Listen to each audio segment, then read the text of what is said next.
Hi there, hello, welcome to our next Facebook and Instagram Live. Thank you for joining us today. So I am here at Windmill Hill Archive, one of the most beautiful archives, and it's on site. So I've just come outside of the manor and it's a site that you can actually access when you're here visiting us. So today we are going to be talking about Local and Community History Month. Now this is a great event that we really want to support here at Waddesdon. It is an event that has been jump-started by the Historical Association, and now this is a chartered and registered charity of the Royal Charter.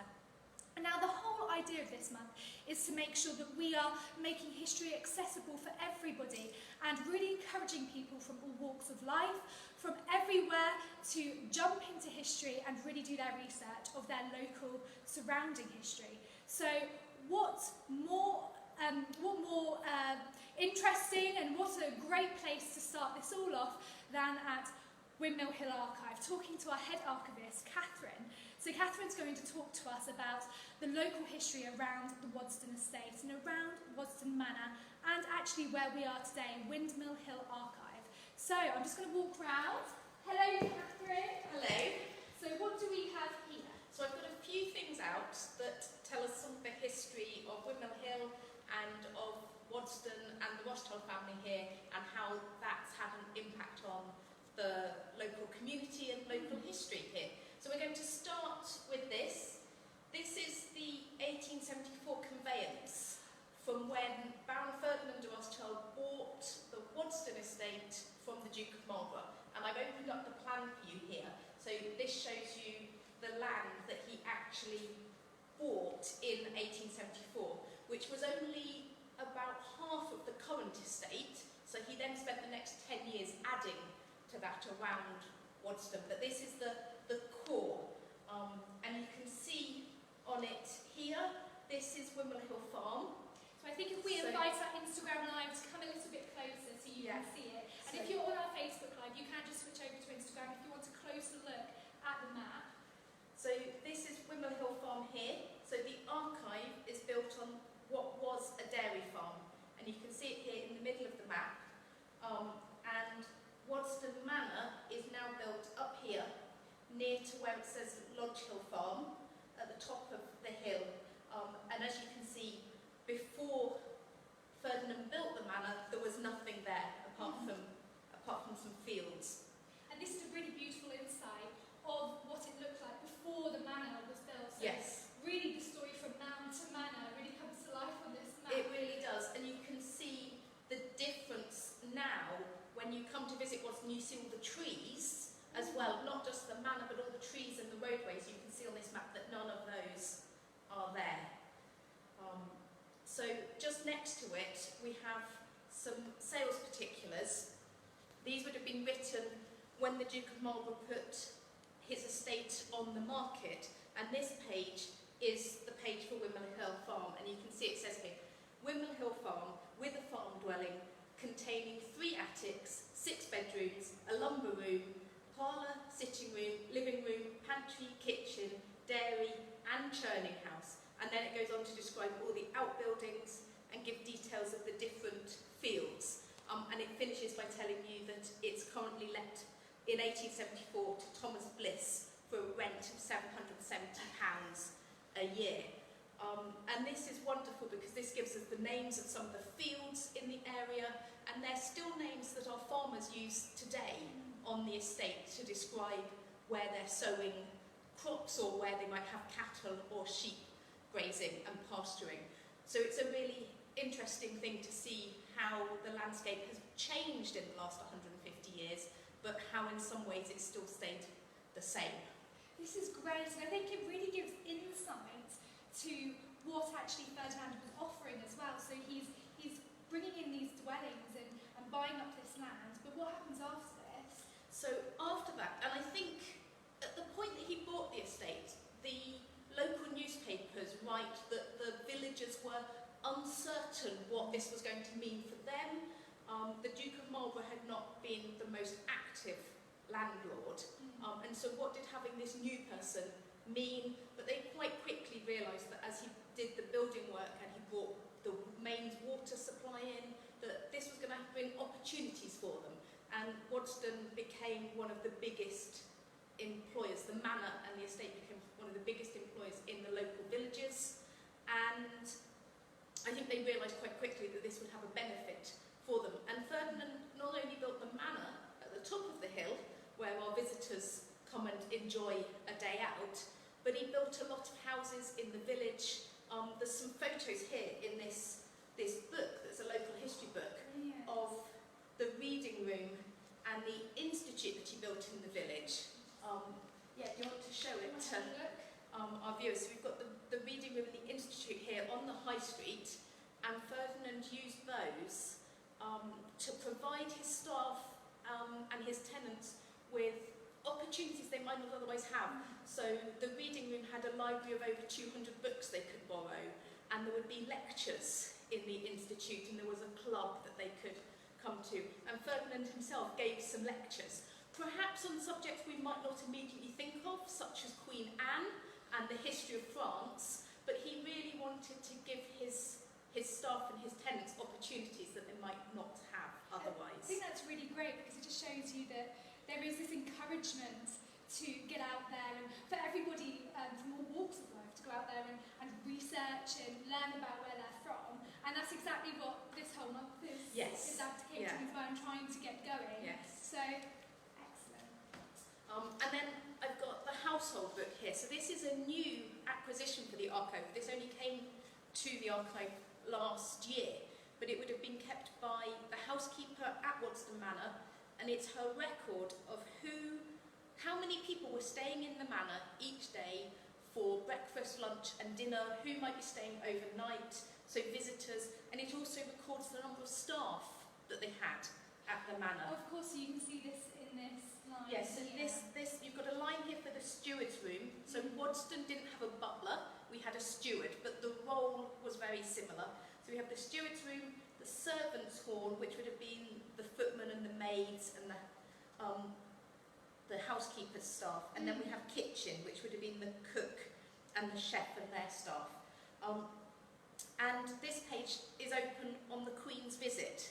Oh, this is brilliant. So we have Queen Victoria. We have Queen Victoria up here. I've lost her for a minute now. Oh, here she is. There she is, Her Majesty Queen Victoria, on the 14th of May 1890, with all of these other people, including Prince and Princess Henry of Battenberg, the Marquis of Hartington, who would have been the eldest son of the Duke of Devonshire, the Countess of Rosebery, the Marquis and Marchioness of Granby. So it was a very well-attended event, and that was one of Ferdinand's biggest house parties that he had at the manor.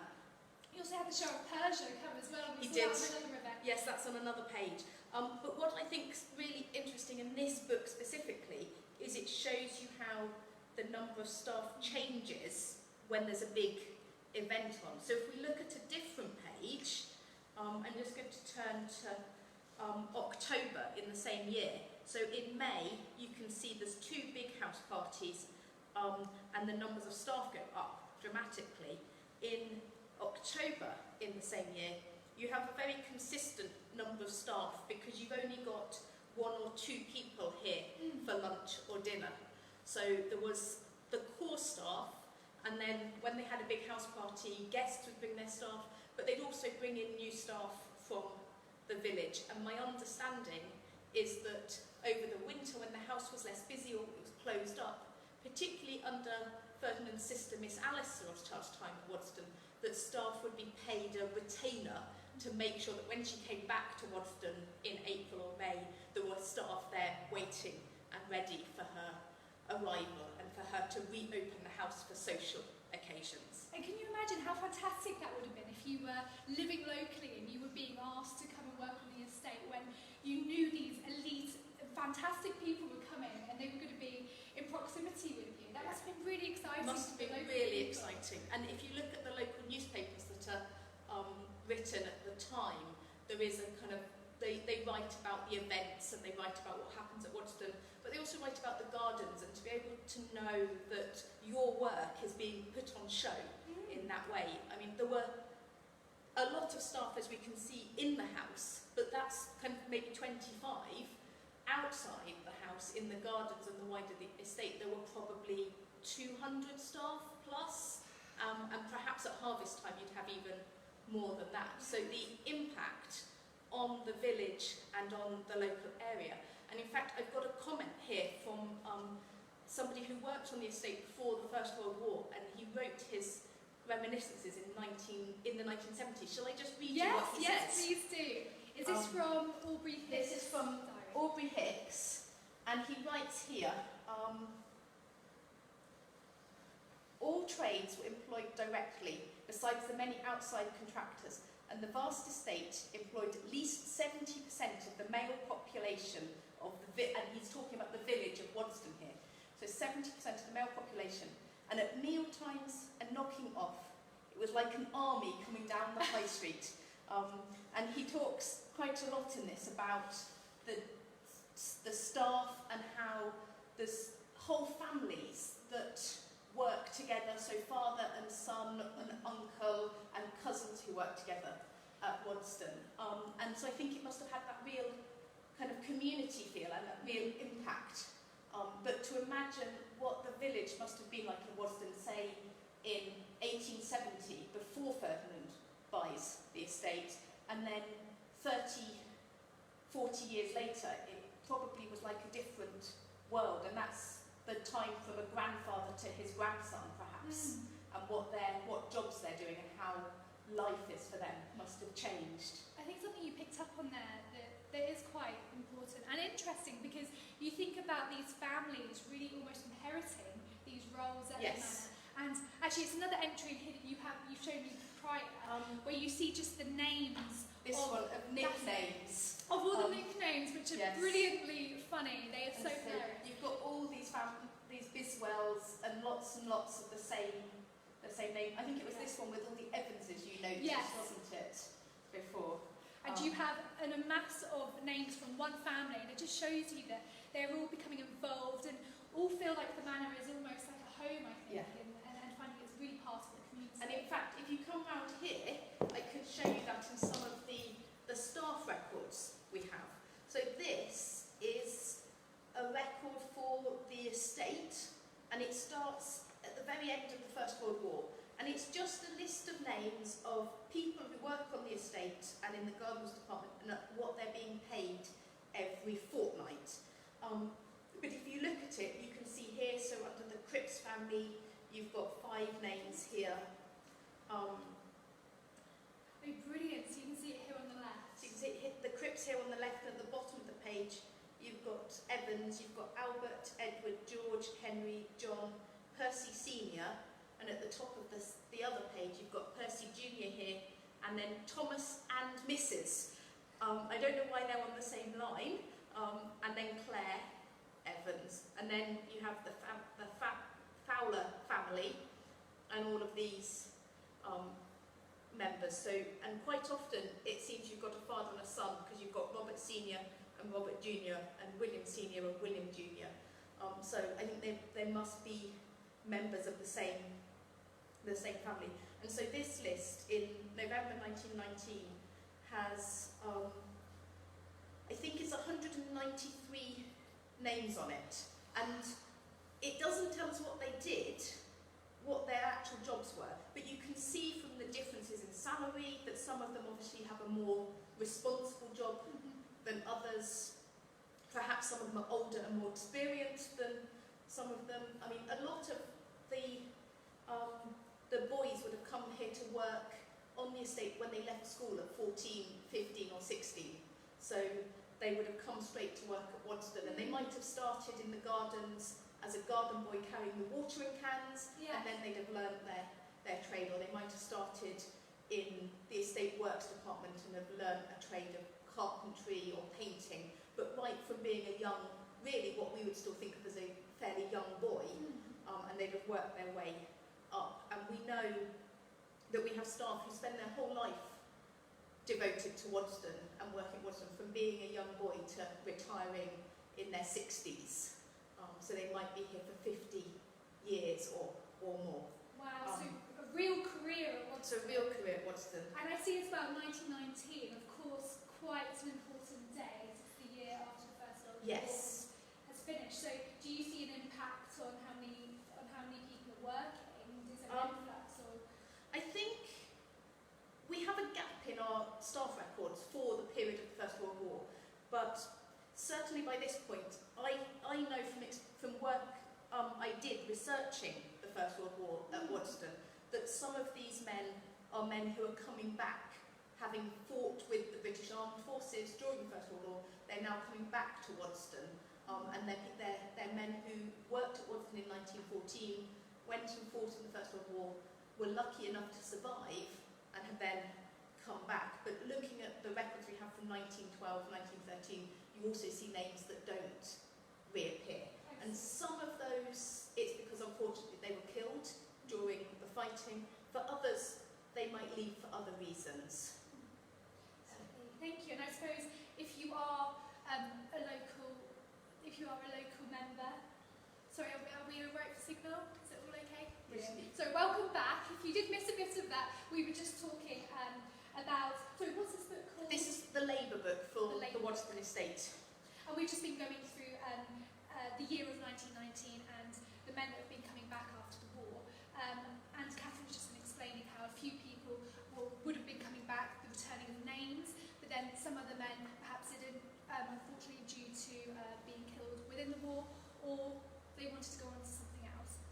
So brilliant. So what have we And I've got one last thing here that I just thought was an interesting to go alongside this, because the Labour book is just wages, so it just tells us what people were being paid. But in the 1920s, when James de Rothschild inherited Waddesdon, he seems to have started a new scheme, a new system for knowing who the staff were. And we have these registration cards. And you can see this is just about 20th of all of the cards we have for the 1920s through to the 1950s, 1960s. And these ones are for some Cs, people with surnames beginning with C, but these give us more information about them. So we get their name, but we also get where they might live in the village, their date of birth, what date. Sometimes we get the date they come to work at Waddesdon, and then we get what their job is or where they're working. So George Cannon, who was living on Baker Street in Waddesdon, was working on the golf course. So you may not have known that Waddesdon had a golf course. Miss Alice set it up, we think, because her cousins enjoyed playing golf. And James and Dorothy, we think, perhaps met on the golf course. We think that's how they came to know one another. Oh, brilliant! Is So playing that's golf. a love story. So it's this wonderful thing that Waddesdon then has a golf course, really from probably the very early 20th century through to the period just before the Second World War. Okay. But others. These are brilliant. It really just show you sort of the evolution of the system of putting your staff into a book and then being able to document. So this one I've just realised, he's an estate carter, and he ends up in the police court in 1923 and is discharged. So we can have all sorts of information in here. So this one's a gardener, and he's being paid from 1924, and we have here that he gets a salary increase in 1920 to 28 shillings a week. And you can find out so much yes. information just about individuals' lives. And if we look a little further down the pile, the Crips family that I'd highlighted on the Labour book, we can see some of them here. So which Crips is this? This is Alec, and he was a boy in the carpenter shop when he started, and he works at Waddesdon from 1925 till 1933. And so can we sort of gauge how old he is? So he was born in 1908. Okay, So really so he'd have been kind of 16-ish when he started. He was living on Quainton Road, and it doesn't say why he left, but perhaps he then went on to get work somewhere else. And then we have George Crips, who's a farm carter, James Crips, who is a casual labourer, so he obviously gets employed to do all sorts of different work, and was a member of the Oddfellows Society. So I think, yeah, the information they give, that's not just about individuals, not just the story of that man, but of how that builds a picture of what life at Waddesdon was like, I think is really interesting.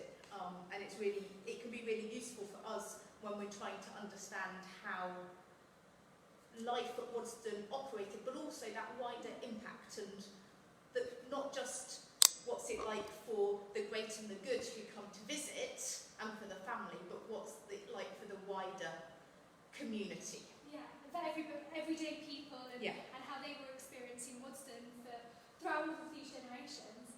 I think this is really key actually, and just going through some of these archives with Catherine, it just shows you what you can be doing, and if you're interested but you don't quite know how to go out and have a look and research through archives, I know that Catherine does take response emails, so please do email through to Catherine. Otherwise, please just have a look on our website, and we have lots of blogs about how to research and other blogs about research that we've gathered. Are there any exhibitions coming up? So every year in the family room we try to put a little bit of a display on using the archives. So this year's focuses on the Cedar Boys who came to Waddesdon from Germany at the beginning of the Second World War as part of the Kinder Transport. They were a group of boys from a Jewish school in Frankfurt, and the Rothschilds helped get them out of Germany at the time of the Kinder Transport. So we tell a little bit of that story in the family room, and each year we try to tell a different story using items from the archives to illustrate that. Lovely, thank you. So please do hop along to the manor and have a look in the family room. That would be great. And we also have something going on in the James and Dorothy room. Yes, so we're just starting to put together something in the James and Dorothy room to tell a bit more of the story between the Rothschild family and Israel and how they've been involved there. And we're using historic photos and items from the archive to tell that story. So perhaps a bit less local history there, but still really fascinating stories. And all of this is really useful to just guiding you and helping you find out ways of how you can become an archivist yourself and use these skills in your research throughout this month. Of course, we don't want it just to end for this month. Please do pop along and please do ask us questions. If you do want Catherine's details, if you just personal message or direct message us on our Facebook or our Instagram accounts, then I'm sure we'd be happy to help you. If you have any questions about what we've been talking about today, again, the same applies. Thank you so much for being with us today and listening and watching everything we've been doing. It's been so fascinating. I know I've learned a lot.